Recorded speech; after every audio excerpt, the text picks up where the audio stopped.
Married ആയിട്ടുള്ള പല പെൺകുട്ടികളുടെയും concern ആണ് പ്രസവിച്ചു കഴിഞ്ഞാൽ ഒരു 29-30 ഇയർ ഒക്കെ ആകുമ്പോഴത്തേക്ക് പ്രസവത്തിനുള്ള സമയം ലേറ്റായി പോകുന്നുണ്ടോ, അപ്പോൾ പ്രഗ്നൻ്റ് ആയി കഴിഞ്ഞാൽ പ്രസവിച്ചു കഴിഞ്ഞാൽ അവരുടെ സ്വപ്നങ്ങളിലുള്ള അവരുടെ പഴയ ജീവിതത്തിലേക്ക് ഒരു പെൺകുട്ടി എന്നുള്ള അവസ്ഥ മാറി അമ്മയായി മാറിക്കഴിയുമ്പോൾ അവരുടെ പഴയ ജീവിതത്തിലേക്ക് തിരിച്ചു പോകാൻ വേണ്ടി പറ്റുമോ എന്നുള്ളൊരു ആശങ്ക കൊണ്ട് അത് തീർച്ചയായിട്ടും 100% വളരെ ജെന്യുവൻ ആയിട്ടുള്ള ഒരു ആശങ്കയും കൂടിയാണ് അവരുടെ ഭാഗത്ത് നിന്ന് നോക്കുമ്പോൾ.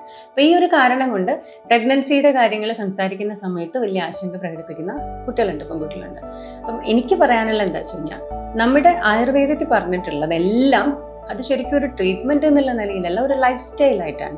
അപ്പോൾ നമ്മുടെ പ്രഗ്നൻസി നമ്മൾ പ്ലാൻ ചെയ്യുന്ന സമയം മുതൽ ജീവിത പങ്കാളികൾ അതിനെ തീരുമാനിക്കുന്ന സമയം മുതലുള്ള കെയർ, ആയുർവേദ കെയർ കൊടുക്കുകയും ഗർഭധാരണ സമയത്ത് ഗർഭകാലത്ത് പൂർണ്ണമായിട്ടും ഈ ആയുർവേദ കെയറിലൂടെ പോവുകയും പ്രസവശേഷവും ഇത്തരത്തിൽ നല്ല ആയുർവേദ ട്രീറ്റ്മെൻറ്റുകൾ, ആയുർവേദ ചികിത്സാ പദ്ധതികളിലൂടെ, ആഹാര രീതിയിലൂടെ ഒക്കെ മുന്നോട്ട് പോവുകയും ചെയ്താൽ തീർച്ചയായിട്ടും പ്രസവത്തിന് മുന്നേ ഉണ്ടായിരുന്ന അവരുടെ അവസ്ഥയിലേക്ക്, ആ പെൺകുട്ടിയുടെ പഴയ അവസ്ഥയിലേക്ക്, അവരുടെ സ്വപ്നങ്ങളിലേക്ക് ഒക്കെ തിരിച്ചു പോകാൻ വേണ്ടി തീർച്ചയായിട്ടും പെൺകുട്ടിക്ക് പറ്റും. ഒരു സംശയവും കാര്യത്തിലില്ല.